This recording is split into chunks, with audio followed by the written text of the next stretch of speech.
Kindness oftentimes feels like a difficult thing to practice. Wouldn't you agree?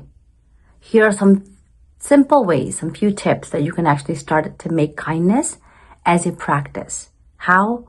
Well, we're going to dive in to figure out how are you practicing kindness when you are responding.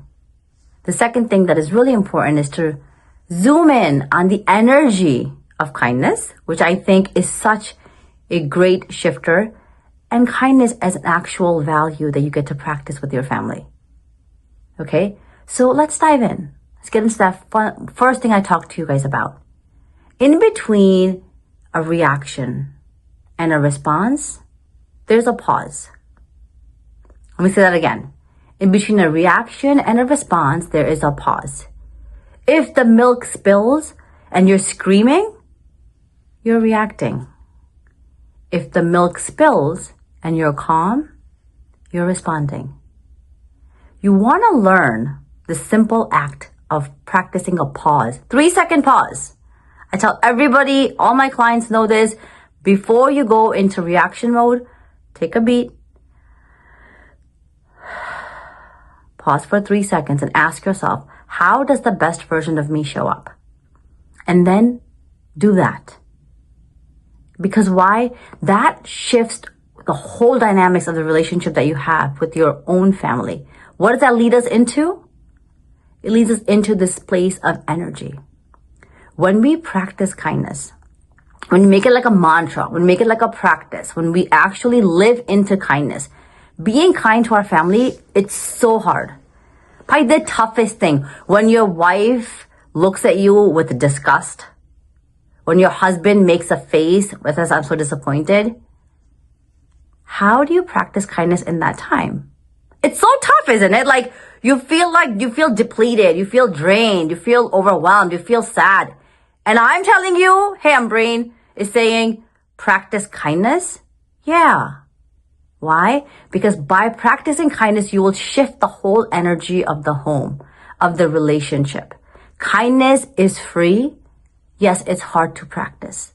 But with anything in life, the more that we do it, the better that we get at it. So, when next time you want to say something mean to somebody,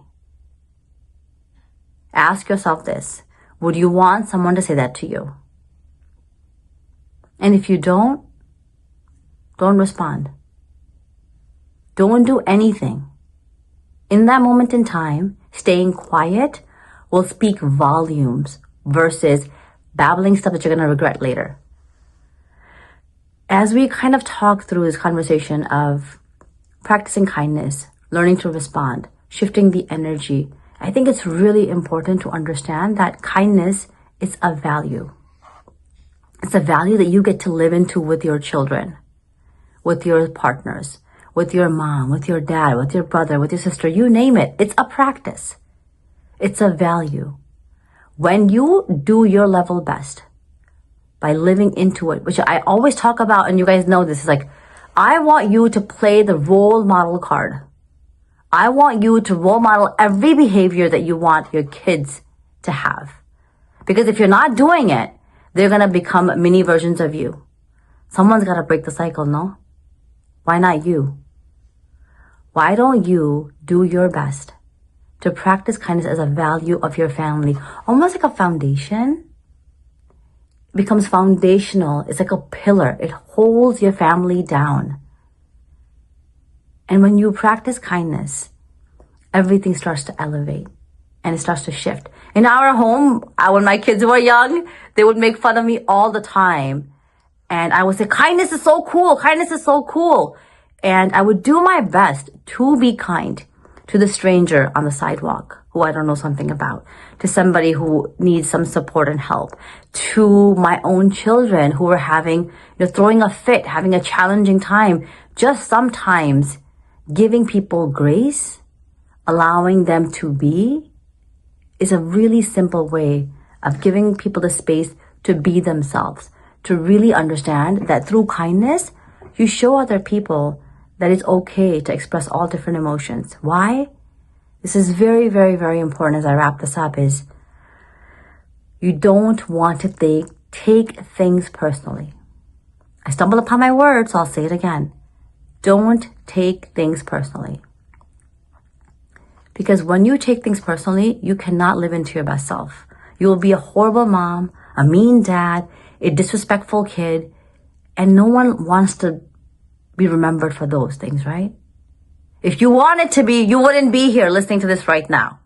So right there tells me that you are invested in your family, that you do want to learn better ways so you can stop reacting,